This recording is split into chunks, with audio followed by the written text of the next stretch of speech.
The church bells had already rung 3 times. Outside St. Andrew's Cathedral, black luxury cars lined both sides of the street as reporters, executives, politicians, and members of high society gathered beneath a gray October sky.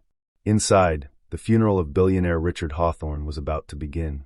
And standing alone near the back entrance, wearing worn work boots and a faded brown jacket, was a black single father who wasn't supposed to be there. 39-year-old Elijah Brooks had no business attending the funeral of one of the richest men in America. At least, that's what everyone believed. The security guards certainly believed it. The guests believed it. And Richard Hawthorne's family believed it most of all. Because 6 days earlier, when Richard Hawthorne unexpectedly died in his private office, nobody in the country had ever heard the name Elijah Brooks. But in less than an hour, that would change. Because before the funeral ended, Elijah would open a hidden safe inside Richard Hawthorne's mansion. And what he found inside would stop the funeral immediately. If stories like this stay with you long after they're over, subscribe and follow along. There are more stories worth telling. Elijah Brooks lived in a modest 2-bedroom apartment on the south side of Chicago with his 11-year-old daughter, Zoe. Life had not been kind to Elijah. 5 years earlier, his wife, Monica, had died during complications following surgery. Since then, Elijah had raised Zoe alone. He worked long shifts as a maintenance technician for Northstar Property Services, repairing electrical systems, plumbing failures, heating units, and whatever else broke inside the dozens of commercial buildings his company managed. The work wasn't glamorous, but it paid enough. Barely. Elijah woke every morning at 5:15. Made Zoe breakfast. Walked her to school. Worked 10-hour shifts. Returned home exhausted. Helped with homework. And repeated the process the next day. People who met Elijah often made assumptions about him. They assumed he wasn't educated. They assumed he wasn't ambitious. They assumed he was invisible. Elijah rarely corrected them. There was no point. What nobody knew was that before becoming a maintenance technician, Elijah had spent nearly 12 years as an industrial security systems specialist for one of the nation's largest private defense contractors. His job had involved designing, installing, and troubleshooting high-security vault systems for banks, government facilities, and corporate executives. He had left that career after Monica died. The travel had become impossible. Zoe needed him. So Elijah walked away. He never regretted it. Most days. The call came on a Thursday afternoon. Elijah was repairing a malfunctioning HVAC unit on the roof of Hawthorne Financial Tower when his supervisor radioed him. "Brooks, I need you downstairs."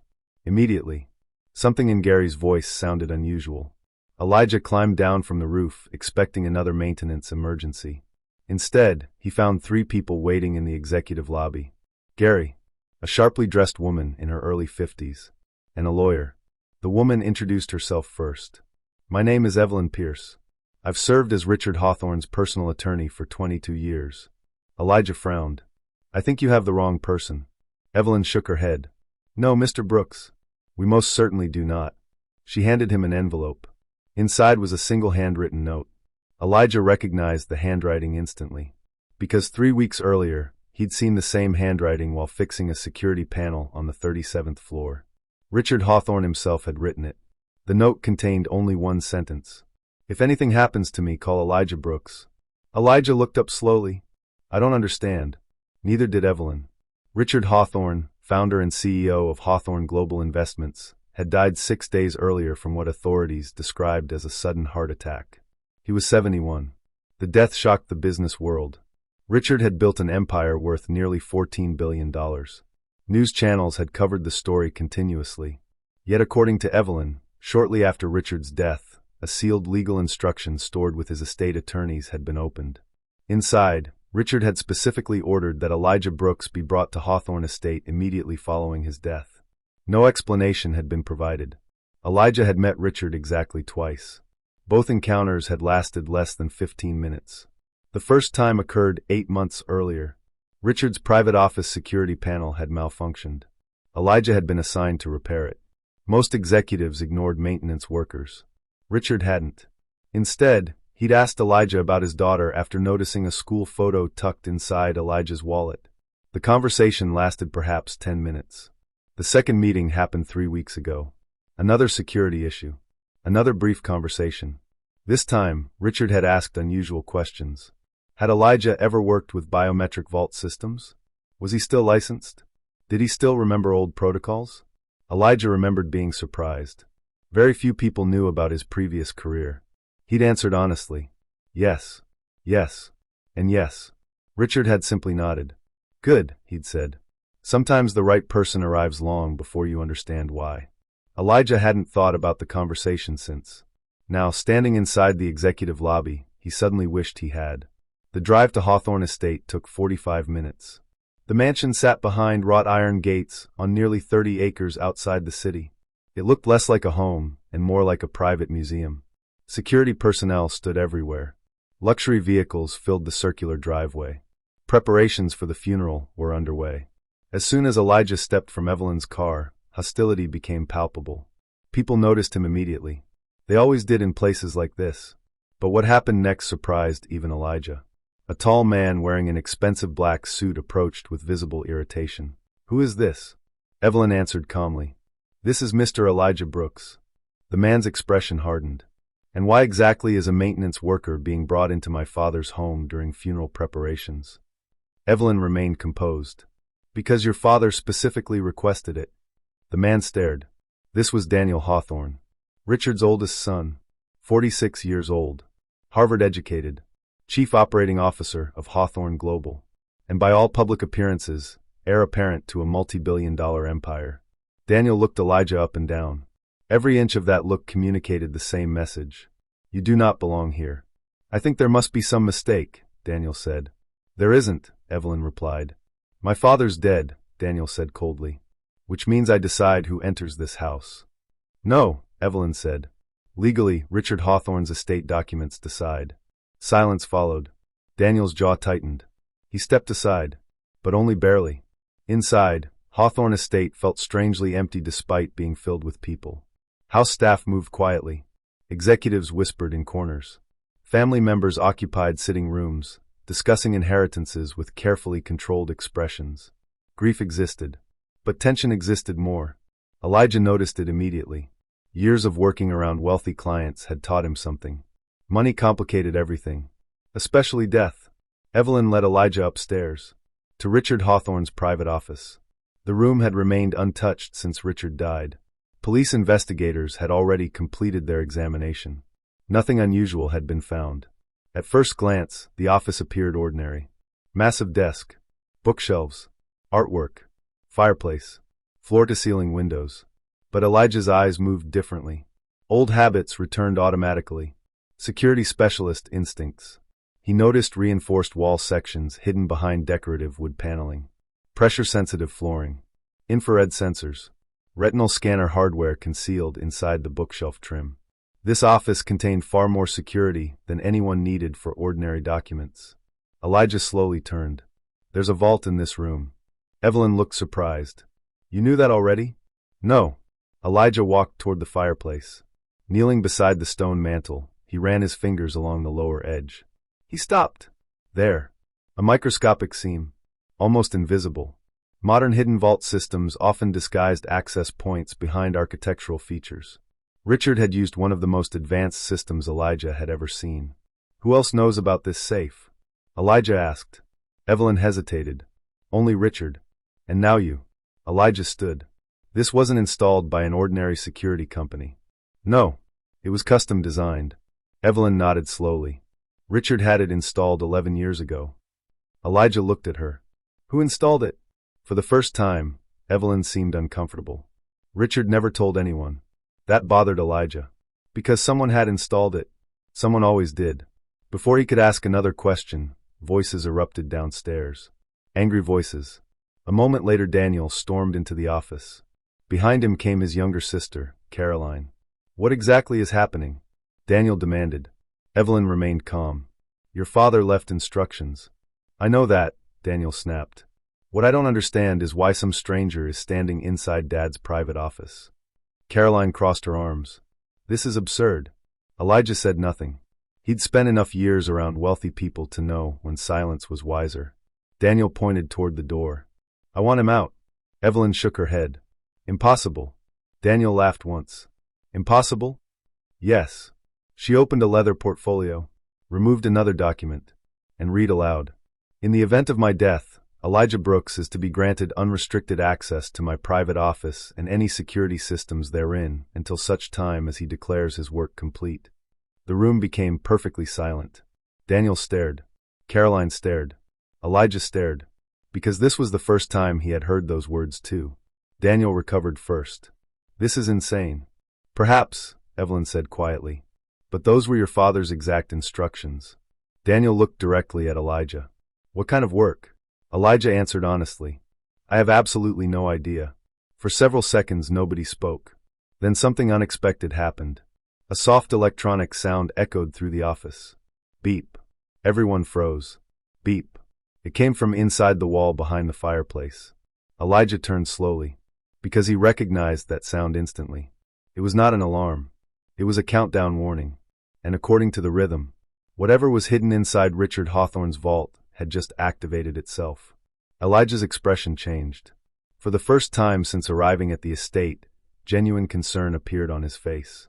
Because high-security systems were designed with fail-safe protocols, and countdown protocols only activated under very specific circumstances, usually when something inside was about to be permanently sealed, or permanently destroyed. Elijah looked toward Evelyn. Exactly how long has Richard been dead? 6 days. Elijah's stomach tightened. He looked back toward the fireplace, then quietly said something that caused everyone in the room to go pale. If I'm right, he paused. We may have less than 2 hours before whatever Richard wanted us to find disappears forever. Daniel Hawthorne was the first to speak. What do you mean disappear forever? Elijah kept his eyes fixed on the fireplace. It means your father didn't install this vault simply to protect documents. He moved closer to the stone mantel. The system behind this wall is military grade, or close to it, most likely custom built. Caroline folded her arms tighter. And systems like this sometimes include dead man protocols.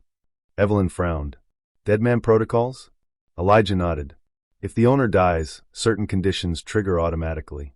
Depending on how the system was programmed, files can be encrypted, destroyed, transferred, or permanently sealed. Daniel's expression hardened. You're guessing? No, Elijah said calmly. I'm recognizing. The soft beeping continued. Steady. Unforgiving. Beep. Beep. Beep. Elijah knelt beside the fireplace again. His hands moved across the carved wood trim. He pressed gently against several points. Nothing. Then he stopped. A small brass inlay depicting a hawk. Interesting. Most people would never notice it. But Richard Hawthorne had been obsessed with symbolism. Elijah remembered seeing hawks everywhere in Richard's office, on cufflinks, paintings, even stationery. Elijah pressed the hawk. Nothing happened. He frowned. Wrong sequence. He stood and slowly scanned the room. Did Richard have any favorite quotes? Elijah asked. Evelyn looked surprised. Several. Something personal. Something important. She thought for a moment. There was one phrase he repeated often. What was it?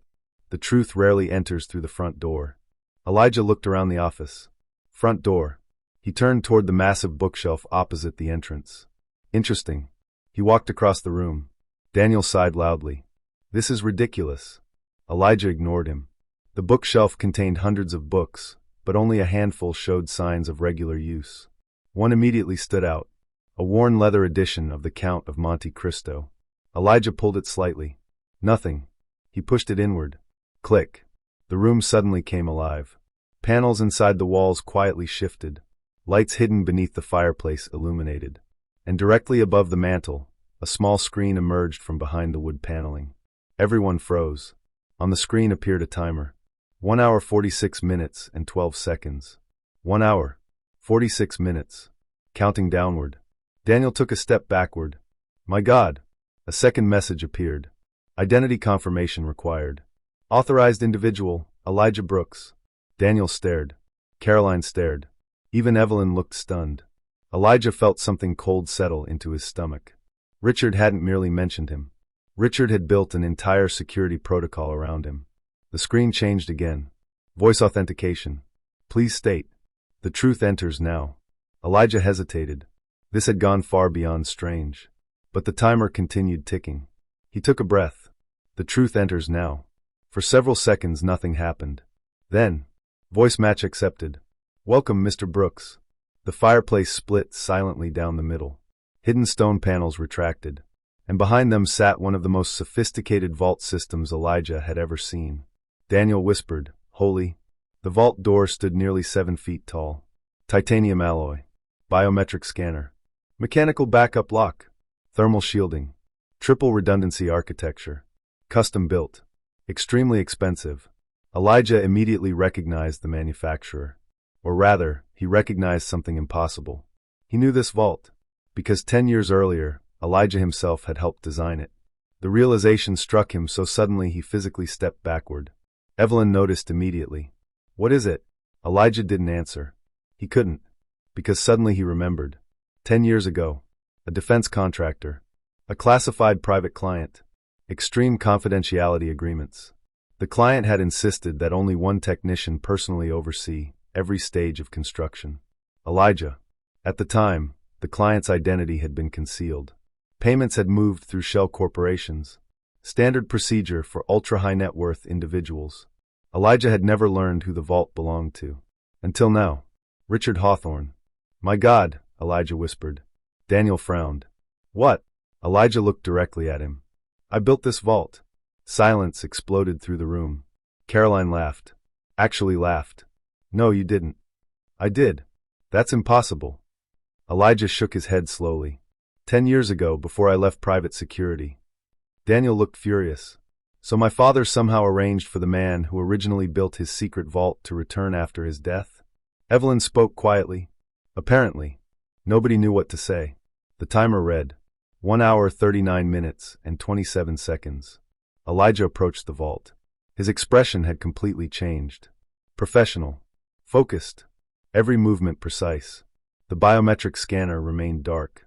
Instead, another screen illuminated. Final authorization required. Only Elijah Brooks may proceed. Daniel stepped forward immediately. "Enough." He looked at Evelyn. "This has gone far enough. My father is dead. Funeral guests are arriving. I will not allow some maintenance worker to open a vault inside this house unsupervised." Evelyn answered carefully. "You don't have a choice." Daniel's face reddened. "The hell I don't." "Legally," Evelyn said, "everything happening right now follows Richard's explicit instructions." Daniel looked ready to explode. Caroline placed a hand on his arm. "Daniel." He pulled away. "No. This is insane." He turned toward Elijah. "Tell me something." Elijah remained focused on the vault. "Did you know my father socially?" "No." "Were you friends?" "No." "Did you ever visit this house before today?" "No." "Then why you?" Elijah finally looked at him. "I don't know." And for the first time, Daniel realized Elijah was telling the truth. He genuinely didn't know. The timer continued. 1 hour 34 minutes and 11 seconds. The screen displayed another message. Memory verification. Question 1. Date of initial installation? Elijah answered automatically. April 17th, 2016. Correct. Question 2. Primary override material? Titanium reinforced ceramic composite. Correct. Question 3. Why did you accept the job? Elijah stopped. That wasn't a technical question. Neither was anyone else expecting it. A long pause followed. Then Elijah remembered. 10 years earlier, the anonymous client had personally called him during contract negotiations. Elijah had initially declined. Zoe had been sick. Monica was overwhelmed. He wanted less travel. The client had asked him one question. Why had he entered security engineering? Elijah had answered honestly. Because protecting people matters. He looked at the screen. Because protecting people matters. The system paused. Then, access granted. Hydraulic locks disengaged. Massive steel bolts retracted. With a deep mechanical sound, the vault slowly opened. Inside sat only 3 objects. Nothing more. 1 sealed envelope. 1 digital hard drive. And 1 small black lockbox. Daniel stared. That's it. Elijah didn't answer. Because attached to the envelope was his name. Handwritten. Elijah. Alone. The room became perfectly still. Daniel immediately moved forward. We open it together. No, Evelyn said softly. She pointed toward the instructions printed beneath Elijah's name. Read privately. Elijah looked uncertain. He had no desire for privacy. He wanted witnesses. But Richard clearly hadn't. After several seconds, Elijah took the envelope and walked toward the far corner of the office. His hands felt strangely unsteady. He opened it. Inside lay a handwritten letter. Richard's handwriting. Elijah began reading. And within 30 seconds, the color drained completely from his face. Evelyn noticed first. "What is it?" Elijah didn't answer. He kept reading. His breathing changed. Slower. Heavier. By the time he reached the final page, his hands were visibly shaking. Daniel stepped forward. "What did my father write?" Elijah slowly lowered the pages. For several seconds he simply stared into space. Then he looked toward Daniel and asked a question nobody expected. "Your father died from a heart attack." Daniel frowned. "Yes." "Who identified the body?" Daniel looked confused. "What kind of question is that?" "Please." Evelyn answered. "The attending physician at Hawthorne Memorial." Elijah looked down at the letter again, then back at them. "Was there an autopsy?" "No," Daniel said. "There was no reason." Elijah nodded slowly. The entire room suddenly felt colder, because Richard Hawthorne's final letter contained only one sentence that mattered, and Elijah could barely force himself to say it aloud. Finally he did. "According to your father." He stopped. Every eye in the room fixed on him. Richard Hawthorne believed someone was planning to kill him. Silence. Absolute silence. Daniel stared. Caroline stared. Evelyn stopped breathing for a moment. Elijah continued.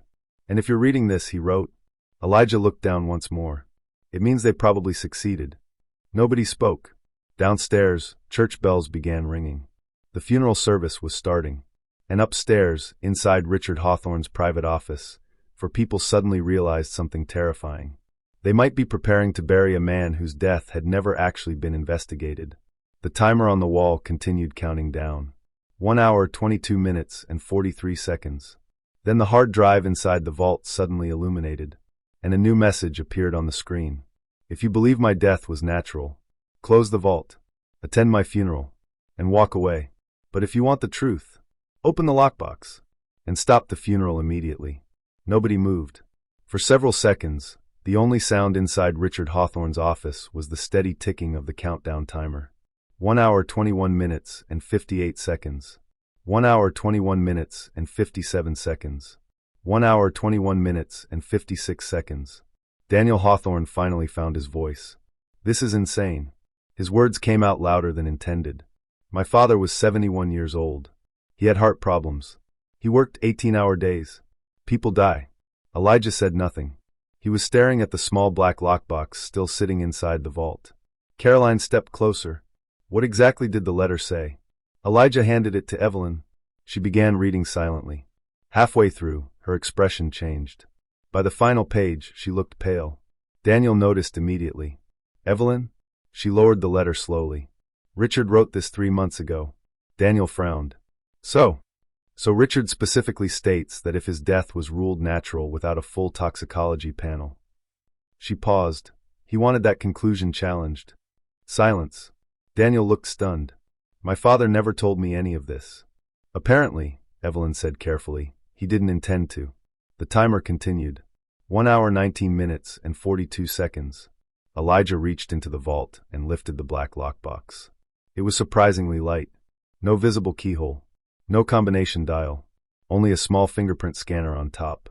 As soon as Elijah touched it, the scanner illuminated. "Access approved." The lid clicked open. Inside were 4 items. A USB drive. A sealed envelope addressed to federal investigators. A leather-bound journal. And a second handwritten note. Elijah unfolded the note. This one was shorter. Much shorter. "If you are reading this, then I am dead. Do not trust anyone attending my funeral, especially members of my own company. Start with the journal. And Elijah, I'm sorry." The last 2 words hit Elijah like a physical blow. "I'm sorry." He read them again. And again. Because Richard Hawthorne had absolutely no reason to apologize to him. Or so Elijah thought. Daniel grabbed the journal. Enough. He opened it. The first page contained dates, names, financial figures, private meetings, corporate acquisitions. At first glance, it looked like ordinary business records.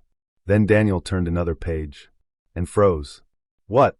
Daniel didn't answer. Caroline snatched the journal. Seconds later, she looked equally horrified. Elijah moved beside them. The page listed offshore accounts. Hundreds of millions of dollars. Transferred through shell corporations. But that wasn't what shocked them. What shocked them were the names connected to the transactions. Several belonged to Hawthorne Global executives. One belonged to Daniel. Another belonged to Caroline. Daniel immediately stepped backward. This isn't possible. Caroline looked terrified. My God. Elijah frowned. What? Daniel looked sick. These accounts don't belong to us. Evelyn took the journal. Her legal training immediately recognized the implications. Richard was documenting fraud. She looked up. Massive fraud. Daniel shook his head. No. Evelyn continued flipping pages. The evidence became worse. Far worse. Someone inside Hawthorne Global had been systematically stealing enormous amounts of money for years. Hundreds of millions. The transactions had been hidden through fake subsidiaries and unauthorized acquisitions. Richard had discovered it, and according to the journal, he had identified the people responsible. The final pages contained a list. 7 names. 3 names had already been crossed out. Beside each crossed-out name, Richard had written a single word. Removed. The remaining 4 names were uncrossed. One belonged to Hawthorne Global's chief financial officer. Another belonged to the company's general counsel. The third belonged to a sitting member of the board of directors. And the fourth, Daniel slowly sat down. No, because the 4th name belonged to someone currently downstairs, preparing to deliver Richard Hawthorne's funeral eulogy. Marcus Vail, Richard's lifelong business partner, godfather to Daniel and Caroline, family friend for over 30 years. Caroline whispered, "That's impossible." Daniel nodded immediately. Marcus loved Dad. Evelyn looked grim. The journal suggests otherwise. Elijah continued turning pages. Near the back, a final entry appeared, dated 4 days before Richard's death. I've confronted Marcus. He knows that I know. If anything happens to me before federal authorities receive the evidence, assume the worst. Elijah slowly closed the journal. Nobody spoke. Downstairs, faint music drifted upward through the mansion. The funeral service had already begun. Daniel stood abruptly. I'm going downstairs. Evelyn blocked him. No. Daniel stared. Move. You walk downstairs accusing a respected billionaire of murder without evidence, and every attorney in this city will destroy you. Daniel looked ready to explode. So what do we do? Elijah looked toward the USB drive. We see what's on that. The drive required a password. Fortunately, Richard had anticipated this. Inside the journal, written on the final page, sat a 12-digit code. The drive unlocked instantly. Dozens of files appeared. Financial records, emails, voice recordings, surveillance footage. Elijah opened the first audio file. Richard Hawthorne's voice filled the office. If you're hearing this, I'm probably dead. Nobody breathed. Richard continued. Over the last 18 months, I uncovered evidence that senior executives inside my company have stolen nearly $800 million. Daniel sat heavily in a chair. Richard's voice remained calm. When I confronted Marcus Vail, he attempted to convince me to remain silent. A second voice entered the recording. Marcus Vail. There was no mistaking it. Richard, think carefully. You've already signed most of the authorizations. Nobody needs to know. Richard answered immediately. I will not protect criminals. Silence. Then Marcus spoke again. His tone had changed completely. Cold. Unfamiliar. If you go forward, you won't survive the consequences. The recording ended. Nobody moved. Daniel looked physically ill. Jesus Christ. Caroline began crying silently. Evelyn closed her eyes. Elijah looked at the countdown. 1 hour 2 minutes and 11 seconds. Richard hadn't simply suspected murder. He had documented motive. Threats. Evidence. Everything. Then Elijah noticed something else. One final video file. Labeled. Play only if necessary. He clicked it. Richard appeared on screen. Recorded only days earlier. He looked tired. Older. Afraid. Elijah. Everyone in the room looked toward Elijah. Richard looked directly into the camera.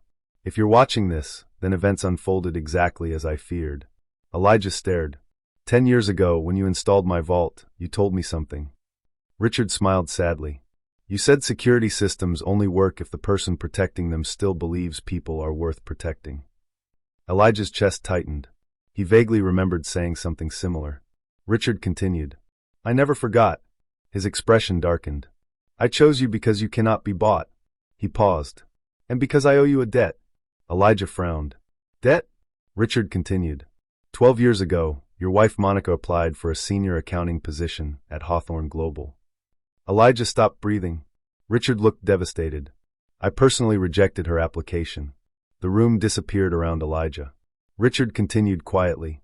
I later learned she had uncovered accounting irregularities during the hiring process. Elijah's blood turned cold. Richard lowered his eyes. Those irregularities were connected to the very people now trying to destroy my company. He looked back into the camera. Monica died before I discovered the truth. Elijah couldn't move. Richard continued. I should have listened to her. Silence. I am sorry. The same apology. Now it made sense. Richard took a slow breath. If I failed Monica, I refused to fail again. He looked directly into the camera one final time. Stop my funeral. The video ended. Nobody spoke. Downstairs, applause suddenly erupted. The eulogy. Marcus Vale had started speaking. Daniel stood. This time nobody stopped him. Because now they had evidence. Real evidence. And for the first time since Richard Hawthorne died, everyone inside that room understood the truth. The funeral downstairs wasn't honoring Richard Hawthorne. It was protecting the people who may have killed him. Elijah picked up the journal. Daniel grabbed the USB drive. Evelyn called federal authorities. And together, they walked toward the stairs. Because Richard Hawthorne had given them one final instruction. Stop the funeral. And they were about to do exactly that.